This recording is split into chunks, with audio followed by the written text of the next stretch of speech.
जब विपक्ष के पास कोई मुद्दा नहीं होता और विपक्ष मुद्दा ढूंढना चाहता है तो विपक्ष की मदद हम नहीं कर सकते।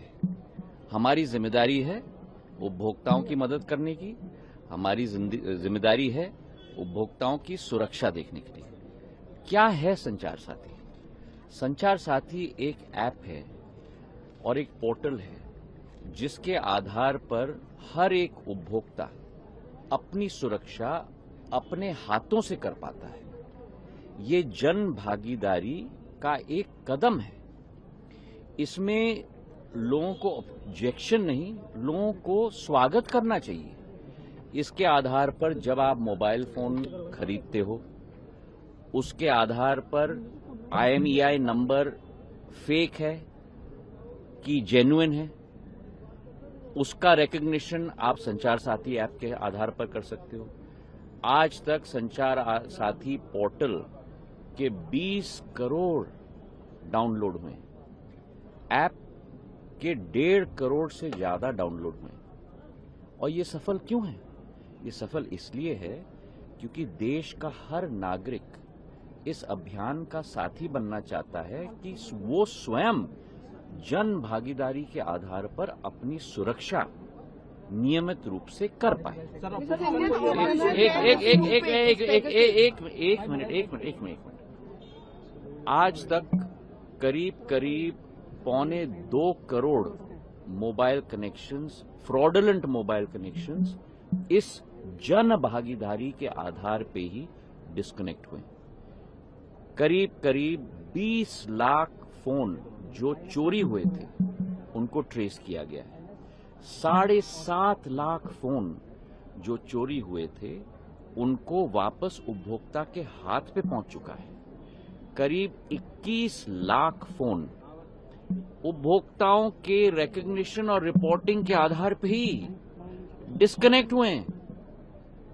तो एक तरफ जहां दूरसंचार के आधार पर देश का एक नागरिक कनेक्ट हो रहा है, वहीं दूरसंचार के आधार पर कई ऐसी शक्तियां भी हैं जो इस दूरसंचार की सुविधा का दुरुपयोग करके लोगों के ऊपर फ्रॉड कर रही हैं, लोगों का पैसा ले जा रही हैं, लोगों के फोन्स चोरी कर रहे हैं।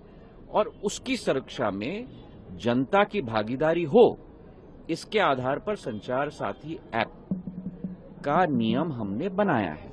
अब एक मिनट, इसके आधार पर ना कोई स्नूपिंग है, ना कोई कॉल मॉनिटरिंग है। अगर आप चाहते हो तो इसको आप एक्टिवेट करो, अगर आप नहीं चाहते तो इसे एक्टिवेट मत करो। सुनिए ना, अगर आप इसको अपने फोन पे रखना चाहते हो तो रखो, अगर आप इसको डिलीट करना चाहते हो तो डिलीट करो। जिस तरीके से, उदाहरण के तौर पे, आपके फोन पे जब आप फोन खरीदते हो तो उस पे कई ऐप्स आ जाती हैं, जैसे गूगल मैप्स भी आ जाता है। अब आपको गूगल मैप इस्तेमाल नहीं करना है तो आप डिलीट कर लो।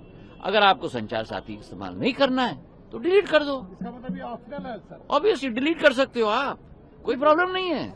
तो बात का बतंगड़, एक मिनट, वही तो हर भ्रम को मैं तोड़ने की कोशिश कर रहा हूं। ये कस्टमर प्रोटेक्शन की बात है और हर भ्रम को मैं तोड़ने की कोशिश कर रहा हूं। आपको डिलीट करना है तो आप डिलीट कर दोगे, आप, कोई मैंडेटरी नहीं है। आप अगर रजिस्टर नहीं करना चाहते हो, मतलब कि उदाहरण के तौर पे इस ऐप का उपयोग नहीं करना चाहते हो, तो रजिस्टर मत करो, वो डोरमेंट रहेगा।